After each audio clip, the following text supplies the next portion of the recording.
Hey again, guys. You know what I like to do after I've been on conference calls from 8:30 a.m. until 4:30? Man, I like to look at some baseball cards. I got a few nice things in the mail. First, I got this great 1949 Bowman Stan the Man Musial. Been wanting this card for a very long time, and I got this great 2. It's in beautiful condition.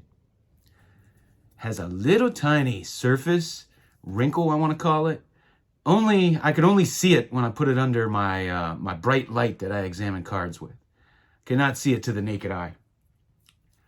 But it's a beautiful example, very well centered. One of the greatest baseball players of all time right there. Stan Musial. And I got 2 more cards to add to the rare 1936 Worldwide Gum set. I've shown a lot of these. They're from Canada. They're pretty hard to get your hands on. And I added 2 Hall of Famers. One is Mickey Cochran. And if you're watching and you don't know, Mickey Mantle was named after him. He was Mickey Mantle's father's favorite player, so he named his son Mickey. And Mickey always jokes around. Mickey Cochran's real name is Gordon, and Mickey Mantle would always joke around that he's glad his father didn't know that was his real name, because he wouldn't want him to be called Gordon. And Chick Hafey. 2 nice examples of this set. You'll routinely find these cards pretty beaten. And I got me some Steve Carltons. So I bought a box of these star stickers, and I just love these things. So I saw a good price on a complete box. I wanted to have the box. I wanted to have the wrapper, and I thought I'd complete the set. So I just went ahead and bought a box. And I only got 1 Steve Carlton, and I didn't already have one in my collection, and it was drastically off center, which a lot of these are. Most aren't, but you will find them off center. And so I wanted to replace it and have a nicer copy in my set. And I found this and a whole lot of Steve Carlton cards that I'll show you now for about the same price as I would have just gotten this. So I picked this up, and it's one of the nicer cards in that set, in my opinion. It's a real nice pose.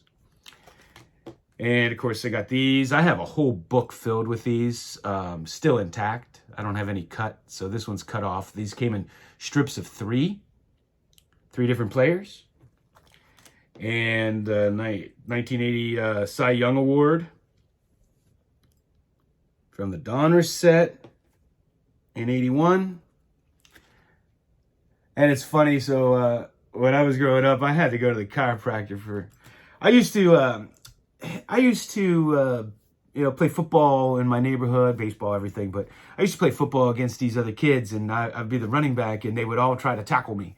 And when I was little, I was kind of bigger than most kids, and I would just run them over. And so one day we were playing in the snow, and I went and I ran in between them, and I hit an ice patch. My feet went out from under me, and they all were on top of me, and I snapped my head back. And it snapped off the ground, and I could see stars. Oh my God, that's the worst pain I've ever felt. My feet just went right out from under me. So anyway, after that little incident, my parents took me to, we had a chiropractic friend, and he would kind of keep an eye on my neck and give me some adjustments. So he was, one day I went in there, and he would talk baseball with me, because when I was a little kid, I was, such a big, huge baseball fanatic, and I knew a lot about the game at the time. So he was asking me who I thought the best pitcher in baseball was, and of course I said Steve Carlton, because I still to this day believe he was the best at that time. And he disagreed, and my mom's like, I don't know if I'd argue with him. He knows a lot about baseball. You know how moms are, protecting me or whatever. And he's like, well, I know a lot about baseball too. So anyway, he thought Nolan Ryan was the best pitcher at the time, and I thought Steve Carlton was the best pitcher at the time. So we got, we had a little debate going. I know Nolan Ryan certainly had the better career. He had a better career than just about every pitcher ever lived, because he played a very long time, and he was productive all those years. and he kept his arm intact. I just felt like Steve Carlton dominated hitters more at that time. But anyway, you can make the argument for either one. They were both fantastic pitchers. The thing about Nolan Ryan is when he was unhittable. Period. When he was on. So anyway, I got those, and I got this 3D. And a couple of these stickers. You know, I used to buy these as a kid with the books. I still have some laying around. And then these 3 stickers are a progression. So I put them together. Kind of cool showing Steve Carlton's progression there. And then I showed you guys a bunch of Phil Villapianos recently. I got one more, and that's from the 74 set, and it's the All-Pro. And I always love these All-Pro cards. Now, they're from the 74 set. They are not a subset or an insert set. If a player had an All-Pro, it's his only card in the set, which is unique for Topps. And the one card that really stands out that was a subset or an extra card, and somebody that had 2 cards, was O.J. Simpson. They gave him a special card, number 1 in the set, because that was when the season after he became the first player to rush for 2,000 yards.